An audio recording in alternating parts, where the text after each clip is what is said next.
आज के इस क्लास में हम हुना आक्रमण और उसका प्रभाव के बारे में पढ़ेंगे।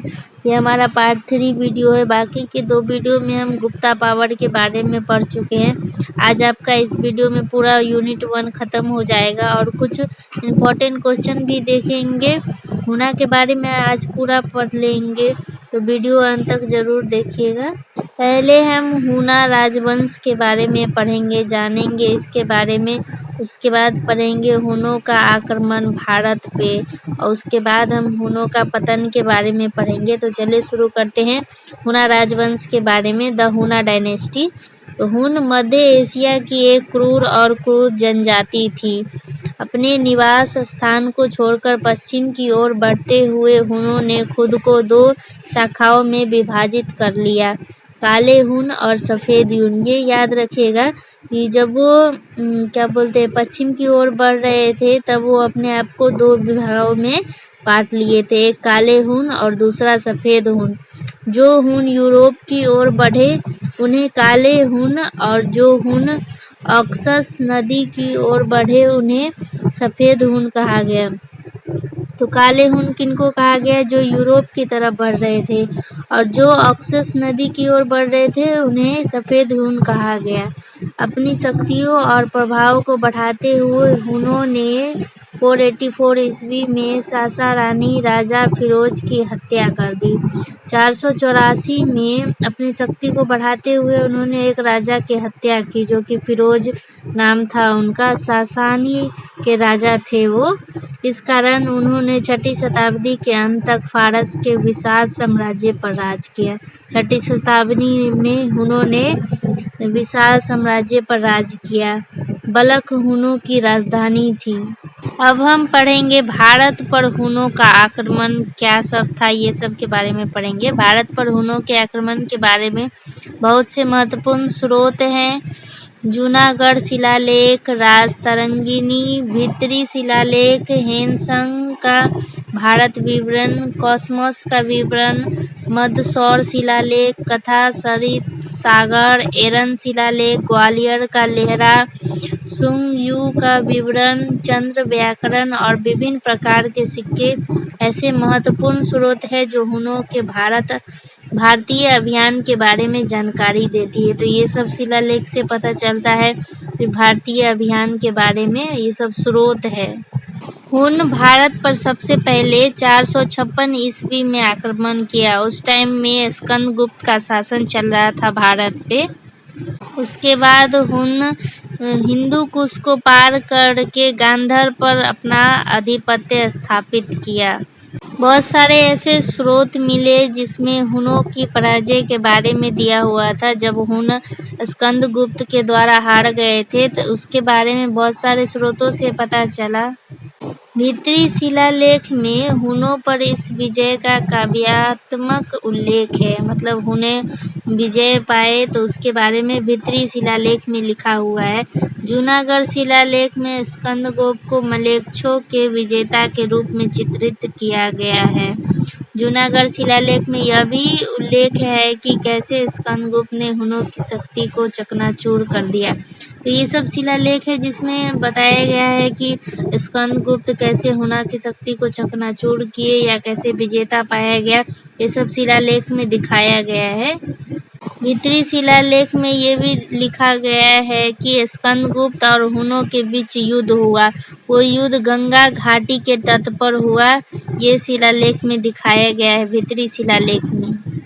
युद्ध के बाद क्या हुआ कि स्कंदगुप्त का विजय हुआ। तो विजय होने के बाद जब हुन स्कंदगुप्त से पराजित हो गए थे, तो उसके बाद वे गांधार में जाकर के शरण लिए और अगले 50 वर्ष तक भारत पे कोई आक्रमण नहीं किए। तोड़मान हुनों का एक शासक था। प्रोफेसर सरकार के अनुसार तोड़मान शब्द की उत्पत्ति तुर्की शब्द तोड़मन से हुई है। तोड़मान शब्द आया कहाँ से? तोड़मन से आया। तोड़मन तुर्की शब्द है। गांधार में रहकर और अपनी शक्ति बढ़ाकर हुनों ने पंजाब पर अपनी आधिपत्य स्थापित कर लिया। रहा हुन गांधार में और वहाँ पे रह कर के अपना शक्ति बढ़ाया। उसके बाद पंजाब पर अपना आधिपत्य स्थापित किया। स्कंदगुप्त की मृत्यु के लगभग 23 वर्ष बाद लगभग 500 ईस्वी में हुनों ने फिर से गंगा घाटी पर आक्रमण किया। हुनों ने यह आक्रमण तोरमान के नेतृत्व में किया था।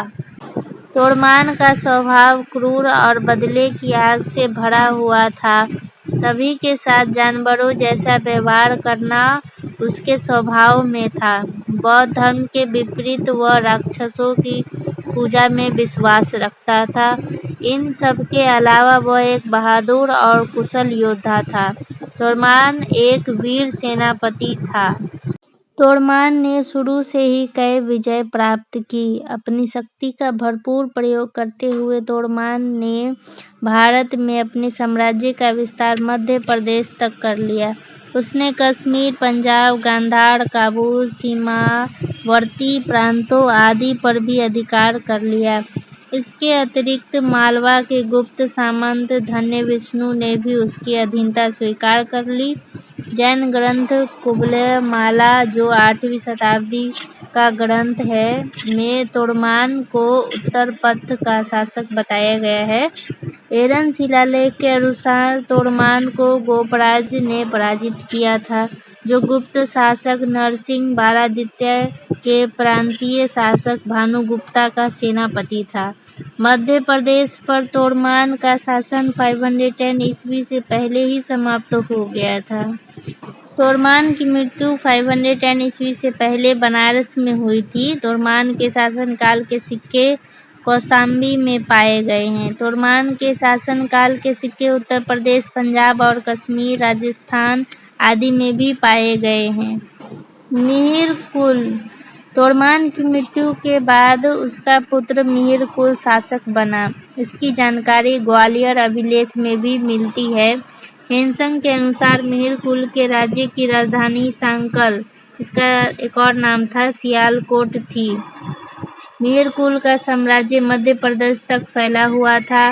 कॉसमस के विवरण से ऐसा प्रतीत होता है कि मिहिरकुल ने संपूर्ण उत्तरी भारत पर अपना प्रभुत्व स्थापित कर लिया था। अपने शासन काल में मिहिरकुल ने लोगों पर अत्याचार किए और उसने जबरन कर वसूला। कर मतलब टैक्स। मिहिरकुल का शासन लगभग 15 वर्षों तक चला। वह भी अपने पिता की तरह क्रूर और अत्याचारी था। इनका पिता कौन था? तो इनका पिता तोरमाना था। ग्वालियर अभिलेख से उसके शासन काल का भी पता चलता है। शुरू में मिहिरकुल बौद्ध धर्म का अनुयायी था, लेकिन बाद में मिहिरकुल ने बौद्ध भिक्षुओं की हत्या और 5 द्वीपों समूह में बौद्ध धर्म के विनाश का आदेश दिया। उसने बौद्ध पर तरह तरह के अत्याचार किए और बौद्ध धर्म का कड़ा विरोध किया। मिहिरकुल शैव धर्म का अनुयायी था।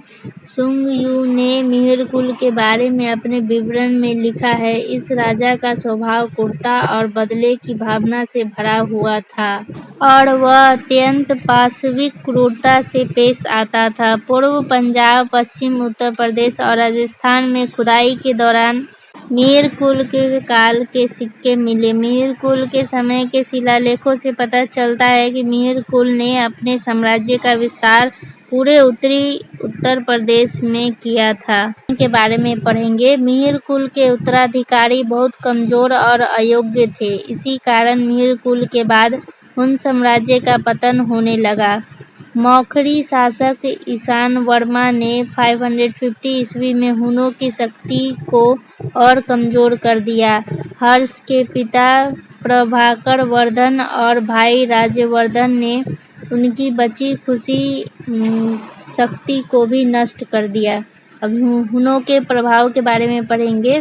भारत की राजनीतिक, सांस्कृतिक और समाज में हुनों का प्रभाव देखा जा सकता है। राज्य संगठन और प्रशासन में कुशलता की कमी के कारण हुन भारत और यूरोप दोनों में कोई स्थायी बस्ती स्थापित नहीं कर सके। उनकी ताकत केवल गति, संख्या और क्रूरता में निहित थी। राजनीतिक प्रभाव क्या पड़ा हुनों का, तो वो अब हम पढ़ेंगे। हुनों का भारत की राजनीतिक पर गहरा प्रभाव पड़ा। हुनों ने अपने शासनकाल में जिस भी राज्य की व्यवस्था को तहस-नहस किया, उसे कभी संभालने का मौका नहीं मिला। हुनों ने शासकों के सामने क्रूर और बर्बर शासकों का उदाहरण पेश किया और उनकी राजनीतिक एकता को कमजोर किया। बाद में गुप्त शासक भी हुनों द्वारा फैलाई गई अराजकता को संभालने में विफल रहे। परिणाम स्वरूप भारत कई छोटे-छोटे राज्यों में बँट गया, जिससे विदेशियों को भारत पर आक्रमण करने का मौका मिला। तो ये था हमारा पहला राजनीतिक प्रभाव। अब पढ़ेंगे सामाजिक प्रभाव। तो हुनों का प्रभाव भारत के सामाजिक जीवन पर भी देखा गया। हुन शासक अपनी पराजय के बाद भारतीय संस्कृति में समाहित हो गए। हुनों ने भारतीय रीति-रिवाज और रीति-रिवाजों को अपनाया और यह की जाति संरचना को भी प्रभावित किया। हुनों ने भारतीय महिलाओं से विवाह किया और राजपूत नामक एक नई जाति को जन्म दिया। डॉक्टर स्मिथ और अन्य विद्वानों का भी यही मत है। हुन और आर्य रक्त के मिलन ने भी आर्यों के सिद्धांतों और परंपराओं पर काफी प्रभाव डाला। तीसरा कारण है सांस्कृतिक प्रभाव। हुनों का भारतीय संस्कृति पर भी महत्वपूर्ण प्रभाव था। हुनों ने भारतीय कला और धर्म को काफी नुकसान पहुंचाया। उन्होंने बौद्ध धर्म को नष्ट करने में कोई कसर नहीं छोड़ी। इसके अलावा उन्होंने भारतीय मंदिरों और कई मठों और कलाकृतियों को नुकसान पहुंचाया और भारतीय इतिहास के स्रोतों को भी नुकसान पहुंचाया। तो आज के क्लास में हम हुना के बारे में पूरा पढ़ लिए हैं। तो अब आपको कमेंट में बताना है कि जो हुना यूरोप की तरफ जा रहे थे उसको क्या बोलते हैं, और जो ऑक्सस रिवर की तरफ जा रहे थे उसको क्या बोलते हैं। तो आज के क्लास में बस इतना ही। कमेंट में इसका आंसर ज़रूर बताइएगा। तो धन्यवाद। लाइक, शेयर एंड कमेंट करें।